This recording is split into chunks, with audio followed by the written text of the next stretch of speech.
ಮಂಗಳೂರಿನ ಬಿಲ್ಡರ್ ಒಬ್ಬರಿಗೆ honey trap ಮಾಡಿ ಬರೋಬ್ಬರಿ 2.77 ಕೋಟಿ ರೂಪಾಯಿಗಳನ್ನು ವಸೂಲಿ ಮಾಡಿದಂತಹ ಪ್ರಕರಣ ಎಲ್ಲರನ್ನೂ ಅಚ್ಚರಿಗೊಳಿಸಿದೆ. ಈ ಪ್ರಕರಣದಲ್ಲಿ ಆರೋಪಿಯಾಗಿರುವಂತಹ ಯುವಕನೊಬ್ಬ 10 ಹಲವು ಮಂದಿಯೊಂದಿಗೆ ಸಂಪರ್ಕದಲ್ಲಿ ಇದ್ದ. ಒಂದು ಕಾಲದಲ್ಲಿ ಮಂಗಳೂರು ಉತ್ತರ ವಿಧಾನಸಭಾ ಕ್ಷೇತ್ರದ ಶಾಸಕರಾಗಿದ್ದಂತಹ ಮೊಯ್ದೀನ್ ಬಾವ ಅವರ ಆಪ್ತ ಸಹಾಯಕರಾಗಿದ್ದ.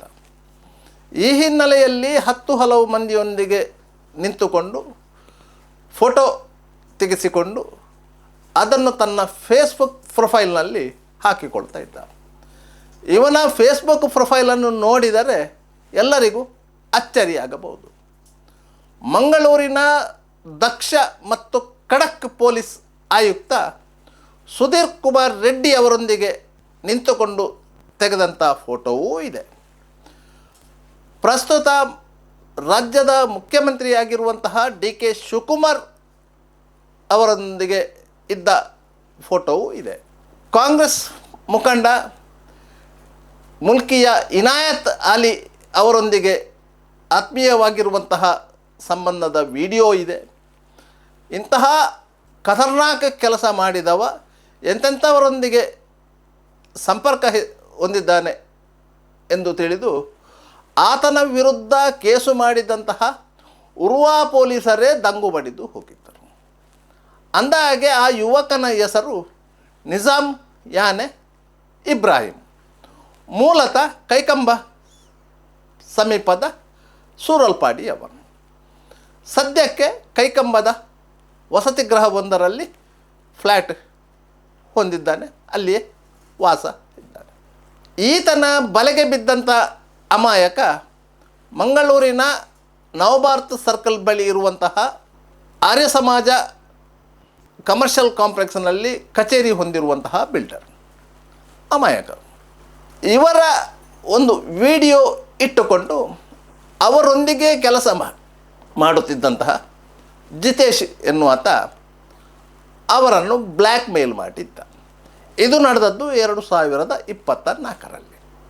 ಬಿಲ್ಡರ್ ಆ ವಿಡಿಯೋ ವೈರಲ್ ಆಗ್ತದೆ ಎನ್ನುವ ಕಾರಣಕ್ಕಾಗಿ ಬೆದರಿದ್ದರು ಮತ್ತು ಆತ ಕೇಳಿದ ರೀತಿಯಲ್ಲಿ 35 ಲಕ್ಷ ರೂಪಾಯಿಗಳ 3 ಚೆಕ್ಗಳನ್ನು ನೀಡಿದರು.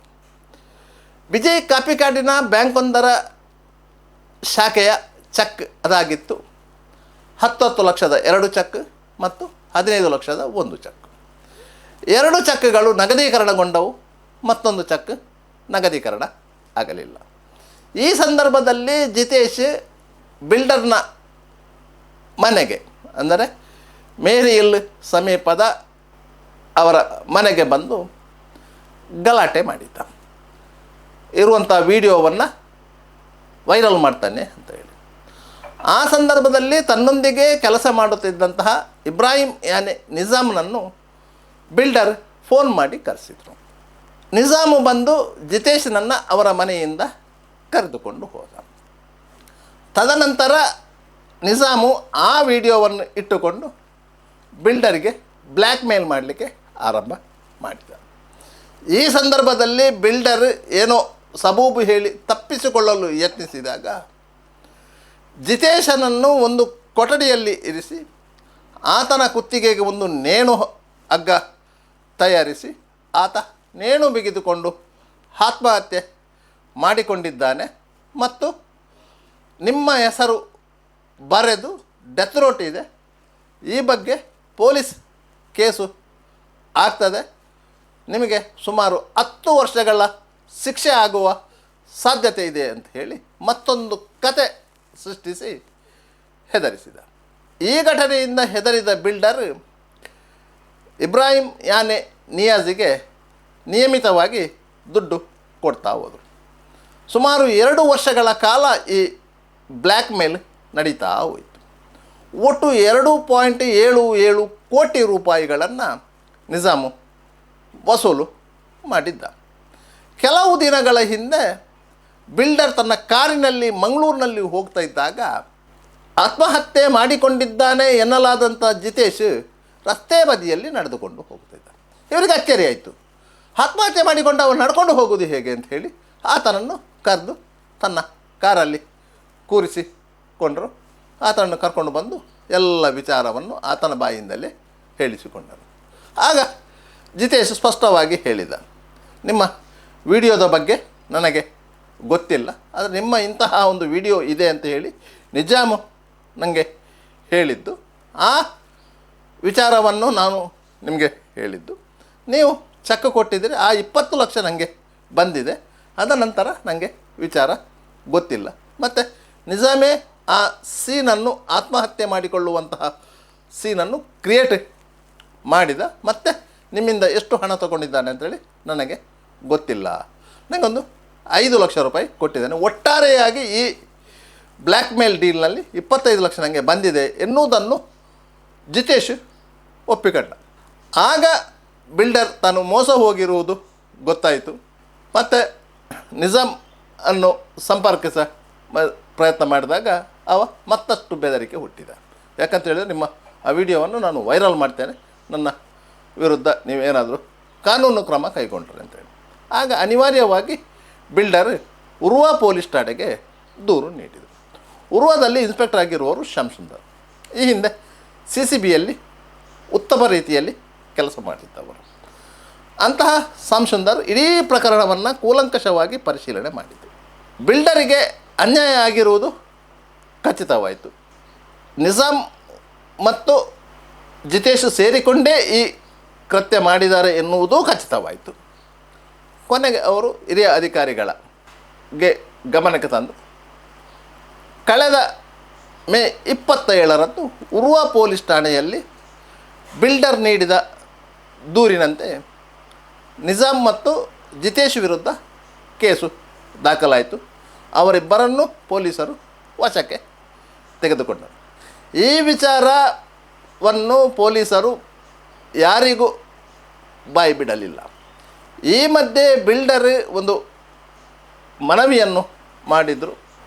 ವಿಟ್ನೆಸ್ ಪ್ರೊಟೆಕ್ಷನ್ ಆ್ಯಕ್ಟಿನಡಿಯಲ್ಲಿ ತನಗೆ ರಕ್ಷಣೆ ಬೇಕು, ಆದ್ದರಿಂದಾಗಿ ನನ್ನ ಹೆಸರು ಮತ್ತು ವಿಳಾಸವನ್ನು ಬಹಿರಂಗ ಪಡಿಸಬಾರದು ಅಂತೇಳಿ. ಅದು ಸಾಕ್ಷಿದಾರರಿಗೆ, ಅಂದರೆ ಫಿರ್ಯಾದಿದಾರರಿಗೆ ಆ ಹಕ್ಕು ಇದೆ.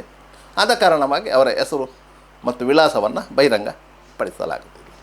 ಇಡೀ ಬ್ಲ್ಯಾಕ್ ಮೇಲ್ ಇಶ್ಯೂ ಆರಂಭವಾಗುವುದು ಕದ್ರಿ ಪೊಲೀಸ್ ಸ್ಟೇಷನ್ನ ಪಕ್ಕದ ವೃಂದಾವನ ಹೋಟೆಲಿನಲ್ಲಿ. ಆರಂಭದಲ್ಲಿ ಬಿಲ್ಡರನ್ನು ಹೆದರಿಸಿದ್ದು ಆ ಜಾಗದಲ್ಲಿ. ಕದ್ರಿ ಪೊಲೀಸ್ ಸ್ಟೇಷನ್ ಮತ್ತು ಅದರ ಸುತ್ತಮುತ್ತಲಿನ ಭಾಗಗಳು ಉರ್ವ ಪೊಲೀಸ್ ಠಾಣಾ ವ್ಯಾಪ್ತಿಗೆ ಬರ್ತದೆ. ಆದ್ದರಿಂದ ಈ ಪ್ರಕರಣ ಉರ್ವ ಪೊಲೀಸ್ ಠಾಣೆಯಲ್ಲಿ ದಾಖಲಾಗಿದೆ. ಯಾಕಂದರೆ ಜುರಿಡಿಕ್ಷನ್ ಉರ್ವ ಪೊಲೀಸ್ ಠಾಣೆಯ ಜುರಿಡಿಕ್ಷನ್. ಅದರಿಂದಾಗಿ ಉರ್ವ ಪೊಲೀಸರು ಈ ಪ್ರಕರಣವನ್ನು ದಾಖಲಿಸಿಕೊಂಡು ತನಿಖೆಯನ್ನು ಕೈಗೆತ್ತಿಕೊಂಡು ನಿಜಾಮನನ್ನು ವಶಕ್ಕೆ ತೆಗೆದುಕೊಂಡಂಥ ಪೊಲೀಸರು ಜಿತೇಶನನ್ನು ಸೇರಿಸಿಕೊಂಡು ನ್ಯಾಯಾಲಯಕ್ಕೆ ಹಾಜರುಪಡಿಸಿದರು. ನ್ಯಾಯಾಲಯ ಅವರನ್ನು ಪೊಲೀಸ್ ಕಸ್ಟಡಿಗೆ ವಿಧಿಸಿದರು. ಪೊಲೀಸ್ ಕಸ್ಟಡಿ ಪಡೆದುಕೊಂಡಂತಹ ಪೊಲೀಸರು ನಿಜಾಮ್ನನ್ನು ಆತನ ಗುರುಪುರ ಕೈಕಂಬದ ಫ್ಲ್ಯಾಟಿಗೆ ಕರೆದುಕೊಂಡು ಹೋಗಿ ಮಹಾಜರು ಪ್ರಕ್ರಿಯೆಯನ್ನು ನಡೆದರು. ಆ ವೇಳೆಗೆ ಸಾರ್ವಜನಿಕರಿಗೆ ಇಂಥ ಒಂದು ಕೃತ್ಯ ನಡೆದಿದೆ ಎನ್ನುವುದು ಅರಿವಿಗೆ ಬಂತು. ಹಾಗಾದರೆ ಈ ನಿಜಾಮನ ಫೇಸ್ಬುಕ್ ಪ್ರೊಫೈಲ್ ನೋಡಿದಾಗ ಅದರಲ್ಲಿ ಅಚ್ಚರಿದಾಯಕ ಕೆಲವೊಂದು ಫೋಟೋಗಳು ಲಭ್ಯವಾಗಿತ್ತು. ಅದರಲ್ಲಿ ಸುಧೀರ್ ಕುಮಾರ್ ರೆಡ್ಡಿ ಅವರ ಜೊತೆಗಿದ್ದ ಫೋಟೋವೂ ಇದೆ, ಇನಾಯತಾಯಲ್ ಅವರ ಒಟ್ಟಿಗಿದ್ದ ಫೋಟೋವೂ ಇದೆ, DK ಶಿವಕುಮಾರ್ ಅವರೊಟ್ಟಿಗಿದ್ದಂಥ ಫೋಟೋಗಳು ಇತ್ತು. ಇಂತ ಈತ ಒಬ್ಬ ಪ್ರಭಾವಿ ಆಗಿರಬಹುದು ಅಂತ ಹೇಳಿ ಪೊಲೀಸರು ಭಾವಿಸಿದ್ದದ್ದು ಹೌದು. ಆದರೆ ಬ್ಲ್ಯಾಕ್ ಮೇಲ್ ಪ್ರಕರಣದಲ್ಲಿ ಆತ ಆರೋಪಿಯಾಗಿದ್ದರಿಂದ ಯಾವುದೇ ಒತ್ತಡಕ್ಕೆ ಪೊಲೀಸರು ಮಣಿಯಲಿಲ್ಲ, ಹಿರಿಯ ಅಧಿಕಾರಿಗಳು ಅದಕ್ಕೆ ಸೊಪ್ಪು ಹಾಕಲಿಲ್ಲ. ಅದರಿಂದಾಗಿ ಅವರಿಬ್ಬರು ಕಾನೂನು ಕ್ರಮವನ್ನು ಎದುರಿಸಲೇಬೇಕು. ಈ ನಿಜಾಮ್ನ ಹಿನ್ನೆಲೆಯನ್ನು ಗಮನಿಸುವಾಗ ಈತ 2013ರಲ್ಲಿ ಮಂಗಳೂರು ಉತ್ತರ ವಿಧಾನಸಭಾ ಕ್ಷೇತ್ರದ ಶಾಸಕರಾಗಿದ್ದಂತಹ BM ಮೊಯ್ದೀನ್ ಬಾವ ಅವರ ಆಪ್ತ ಸಹಾಯಕನಾಗಿದ್ದ. 2018 ಚುನಾವಣೆಗಿಂತ ಮೊದಲು ಮೊಯ್ದಿನ್ ಅವರ ಕೆಲವೊಂದು ಚಲನವಲನಗಳನ್ನು, ಅವರು ಯಾರೊಂದಿಗೆ ಮಾತಾಡ್ತಾರೆ, ಎಲ್ಲಿಗೆ ಹೋಗ್ತಾರೆ, ಅವರು ತನ್ನ ಸ್ಥಾನವನ್ನು ಉಳಿಸಿಕೊಳ್ಳಲು ಏನೆಲ್ಲ ಪ್ರಯತ್ನ ಪಡ್ತಾ ಇದ್ದಾರೆ ಎನ್ನುವುದರ ಬಗ್ಗೆ ಆತ ಮುಲ್ಕಿಯ ಇನಾಯತ್ ಅಲಿಯವರಿಗೆ ಮಾಹಿತಿಯನ್ನು ಕೊಡ್ತಾಯಿದ್ದರು. ಯಾಕಂತ ಹೇಳಿದರೆ ಮೊಯ್ದಿನ್ ಅವರ ಸೀಟಿನ ಮೇಲೆ ಇನಾಯತ್ ಅಲಿ ಅವರ ಕಣ್ಣು ಬಿದ್ದಿತ್ತು. ಇನಾಯತ್ ಅಲಿಯವರು ಡಿ ಕೆ ಶಿವಕುಮಾರ್ ಅವರ ಆಪ್ತ ಬಳಗದಲ್ಲಿ ಗುರುತಿಸಿಕೊಂಡವರು.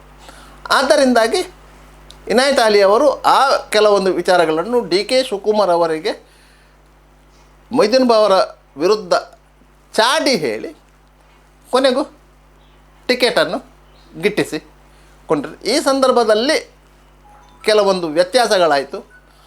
ಆಗ ಇದೇ ಇಬ್ರಾಹಿಮಿಯಾನೆ ನಿಜಾಮು ಮೊಯ್ದಿನ್ ಅವರು ನನ್ನ ಮೇಲೆ ಹಲ್ಲೆ ನಡೆಸಿದರು ಅಂತ ಹೇಳಿ ಹೋಗಿ ಆಸ್ಪತ್ರೆಗೂ ದಾಖಲಾಗಿದ್ದ.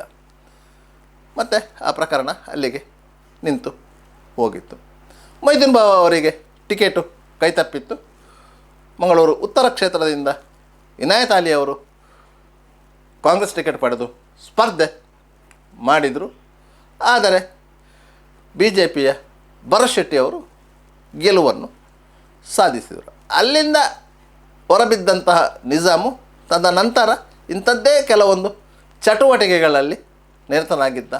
ಪೊಲೀಸ್ ಅಧಿಕಾರಿಗಳೊಂದಿಗೆ ಸ್ನೇಹ ಬೆಳೆಸುವುದು, ಅವರೊಂದಿಗೆ ಫೋಟೋ ತೆಗೆಸಿಕೊಳ್ಳುವುದು, ಅದನ್ನು ತನ್ನ ಫೇಸ್ಬುಕ್ ಪ್ರೊಫೈಲಲ್ಲಿ ಹಾಕುವುದು, ಕೆಲವೊಂದು ರಾಜಕಾರಣಿಗಳೊಂದಿಗೆ ಫೋಟೋ ತೆಗೆಸಿಕೊಳ್ಳುವುದು, ತನ್ನ ಫೇಸ್ಬುಕ್ ಪ್ರೊಫೈಲಲ್ಲಿ ಹಾಕುವುದು. ಒಟ್ಟಾರೆಯಾಗಿ ತಾನೊಬ್ಬ ಪ್ರಭಾವಿ ವ್ಯಕ್ತಿ ಎನ್ನುವ ರೀತಿಯಲ್ಲಿ ಗುರುತಿಸಿಕೊಳ್ಳುತ್ತಿದ್ದ. ಈ ಮಧ್ಯೆ ಬಿಲ್ಡರ್ ಅವರೊಂದಿಗೂ ಅವನ ಆ ಗೆಳೆತನ ಇತ್ತು. ಕೊನೆಗೆ ಆ ಬಿಲ್ಡರಿಗೆ ಟೋಪಿ ಹಾಕಿ ಅವರಿಂದ 2.77 ಕೋಟಿ ರೂಪಾಯಿಗಳನ್ನು ವಸೂಲಿ ಮಾಡಿದ್ದಾನೆ. ಇದೀಗ ಜೈಲು ಪಾಲಾಗಿದ್ದಾನೆ. ಇದು ನಡೆದಂತಹ ಘಟನೆ. ಎಂತೆಂತಹ ಅಪಾಪೋಲಿಗಳು ಸಾರ್ವಜನಿಕ ಜೀವನದಲ್ಲಿರುವಂತಹ ವ್ಯಕ್ತಿಗಳೊಂದಿಗೆ ಸಂಬಂಧ ಬೆಳೆಸಿಕೊಂಡು ಅವರೊಂದಿಗೆ ಫೋಟೋ ತೆಗೆಸಿಕೊಂಡು ಜನರನ್ನು ಮೋಸ ಮಾಡ್ತಾರೆ ಎನ್ನುವುದಕ್ಕೆ ಇದೊಂದು ಉದಾಹರಣೆ. ರಾಜಕಾರಣಿಗಳಾದರೆ ಬೇರೆ ವಿಚಾರ. ಅವರು ಸಾರ್ವಜನಿಕ ಜೀವನದಲ್ಲಿ ಇರುವವರು. ಯಾರು ಬಂದರೂ ಅವರಿಗೆ ಅವರ ಹಿನ್ನೆಲೆ ಗೊತ್ತಿರುವುದಿಲ್ಲ. ಅವರನ್ನು ಹತ್ತಿರ ಸೇರಿಸಿಕೊಳ್ತಾರೆ. ಪಕ್ಷದ ಕಾರ್ಯಕರ್ತ ಎಂದು ಭಾವಿಸಿಕೊಳ್ತಾರೆ. ಆದರೆ ಅಧಿಕಾರಿಗಳು ಮಾತ್ರ ಎಚ್ಚೆತ್ತುಕೊಳ್ಳಬೇಕಲ್ಲ. ಕೆಲವು ದಿನಗಳ ಹಿಂದೆ ಪೊಲೀಸ್ ಆಯುಕ್ತ ಸುಧೀರ್ ಕುಮಾರ್ ರೆಡ್ಡಿ ಅವರ ಕಚೇರಿಗೆ ಬಂದಂಥ ಇದೇ ಕೈಕಂಬದ ಯುವಕನೊಬ್ಬ ಅವರೊಂದಿಗೆ ಕೂತುಕೊಂಡು ಮಾತನಾಡುತ್ತಿರುವಂತಹ ಫೋಟೋ ತೆಗೆದು ತನ್ನ ಪ್ರೊಫೈಲಲ್ಲಿ ಹಾಕಿದ್ದ. ನಾನು ಅವರೊಂದಿಗೆ ಮಂಗಳೂರಿನ ಕೆಲವೊಂದು ಗೌಪ್ಯ ವಿಚಾರಗಳ ಬಗ್ಗೆ ವಿಚಾರ ವಿನಿಮಯ ನಡೆಸಿಕೊಂಡೆ ಅಂತೇಳಿ. ಆತನ ಹಿನ್ನೆಲೆ ನೋಡಿದಾಗ ಆ ಹಿನ್ನೆಲೆ ಬೇರೆ ಇದೆ. ಆತನಿಗೆ ಕೆಲವೊಂದು ಅನುಕೂಲಗಳು ಆಗಬಹುದು ಎನ್ನುವಂಥ ನಿರೀಕ್ಷೆಯಲ್ಲಿ ಆ ಪ್ರಯತ್ನವನ್ನು ಮಾಡಿದನು. ಆತ ಜಿಲ್ಲಾಧಿಕಾರಿಗಳೊಂದಿಗೆ ಹೋಗಿಯೂ ಭಾವಚಿತ್ರ ತೆಗೆಸಿಕೊಂಡಿದ್ದ. ಈ ರೀತಿಯಾದ ಕೆಲವೊಂದು ಕಯಾಲಿಗಳು ಇರುವಂಥ ಕೆಲವರನ್ನು ಅಧಿಕಾರಿಗಳು, ಅದರಲ್ಲಿಯೂ ಕಂದಾಯ ಇಲಾಖೆಯ ಉನ್ನತ ಅಧಿಕಾರಿಗಳು, ಪೊಲೀಸ್ ಇಲಾಖೆಯ ಉನ್ನತ ಅಧಿಕಾರಿಗಳು ಜಾಗ್ರತೆಯಲ್ಲಿ ಇರಬೇಕು. ಇಲ್ಲದಿದ್ದರೆ ಎಲ್ಲ ಅಪಾಪೋಲಿಗಳು ಬಂದು ನಿಮ್ಮ ಮಾನ ಮರ್ಯಾದೆಗಳನ್ನು ಬೀದಿಗೆ ಹರಾಜಾಗ್ತಾರೆ. ಈ ಇಬ್ರಾಹಿಂ ನಿಯಾಜ್ ಸಹ ಮಾಡಿದ್ದು ಇದನ್ನೇ. ಯಾಕಂತ ಹೇಳಿದರೆ ಪೊಲೀಸ್ ಆಯುಕ್ತ ಸುಧೀರ್ ಕುಮಾರ್ ರೆಡ್ಡಿ ಅವರಿಗೆ ಒಳ್ಳೆಯ ಹೆಸರಿದೆ. ದಕ್ಷ ಅಧಿಕಾರಿ, ಯಾವುದೇ ರೀತಿಯ ಪ್ರಭಾವಕ್ಕೆ ಒಳಗಾಗುವುದಿಲ್ಲ, ಕಾನೂನು ಮೀರಿ ವರ್ತನೆ ಮಾಡುವುದಿಲ್ಲ, ಎಲ್ಲ ರೀತಿಯ ಅಕ್ರಮ ಚಟುವಟಿಕೆಗಳನ್ನು ನಿಯಂತ್ರಿಸಿದ್ದಾರೆ. ಇದೆಲ್ಲ ಹೆಸರಿದೆ. ಮಂಗಳೂರನ್ನು ಕೋಮು ಭಾವನೆ ಮುಕ್ತ ಜಿಲ್ಲೆಯನ್ನಾಗಿಸಲು ಶ್ರಮ ಪಡ್ತಾ ಇದ್ದಾರೆ. ಅಕ್ರಮ ಡ್ರಗ್ಸ್ ದಂಧೆಯ ವಿರುದ್ಧ ಸಮರ ಸಾರಿದ್ದಾರೆ. ನೂರಾರು ಮಂದಿಯನ್ನು ಬಂಧಿಸಿ ಜೈಲಿಗಟ್ಟಿದ್ದಾರೆ. ಯಾವುದೇ ರೀತಿಯ ಅನಪೇಕ್ಷಿತ ಘಟನೆಗಳಿಗೆ ಅವಕಾಶ ಕೊಡುವುದಿಲ್ಲ. ಈ ರೀತಿಯ ಒಂದು ಒಳ್ಳೆಯ ಭಾವನೆ ಜನರಲ್ಲಿದೆ. ಅಂತಹ ಭಾವನೆಗಳಿಗೆ ಕೊಡಲಿ ಏಟು ಕೊಡುವುದು ಇಂತಹ ಅಪಾಪೋಲಿಗಳು ಎಂಬುದನ್ನು ಗಮನಿಸಬೇಕು ಎಂದು ಹೇಳುತ್ತಾ ಈ ಸಂಚಿಕೆಯನ್ನು ಮುಗಿಸ್ತಾ ಇದ್ದೀನಿ.